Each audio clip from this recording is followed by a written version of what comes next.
पारिएको कांग्रेस जनताको मुद्दाबाट पछि हटेको या त जनताको मुद्दा उठाउने विषय नपाएर संसदमा जनताको मुद्दा उठाउने विषय नपाएर एउटै विषयलाई दुई पटक वाचन गरिएको हो। संयोग हो कि नियत बस यस्तै गरिएको हो। यो भिडियो हेर्नुस्। म तपाईकै भाषामा सोध्न चाहन्छु प्रधानमन्त्रीज्यू, के राज्य साँच्चीकै यति निरीह र असफल भइसकेको हो? भएको हो के आफ्ना पीडा सुनाउन नागरिकहरूले आफ्नै शरीरमा आगो लगाउनु पर्ने अवस्था आउँछ? कि आफ्ना पीडा सुनाउन नागरिकले आफ्नै शरीरमा आगो लगाएर मर्नुपर्ने अवस्था आउँछ?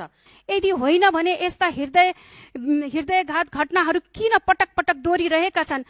यदि होइन भने यस्ता हृदय विदारक घटनाहरू किन पटक पटक दोहोरिरहन्छन्? सभामुख महोदय मार्फत म प्रधानमन्त्रीज्यूलाई सोध्न चाहन्छु, अब कालो चस्मा खोल्ने बेला आएको छ। साझा यातायातको हरियो बसलाई निलो पोतेर नागरिकको सुरक्षा महसुस गरिँदैन। प्रधानमन्त्रीज्यू, अब कालो चस्मा खोल्नुहोस्। प्रचारका रंगले यथार्थ ढाक्न सकिँदैन। साझा यातायातको हरियो बसलाई निलो पोतेर नागरिकको सुरक्षा महसुस गर्दैनन्।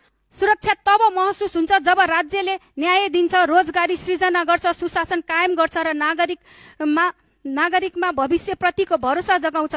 सुरक्षा त तब महसुस हुन्छ जब राज्यले न्याय दिन्छ, रोजगारी सृजना गर्छ, सुशासन कायम गर्छ र नागरिकको भविष्यप्रति भरोसा जगाउँछ।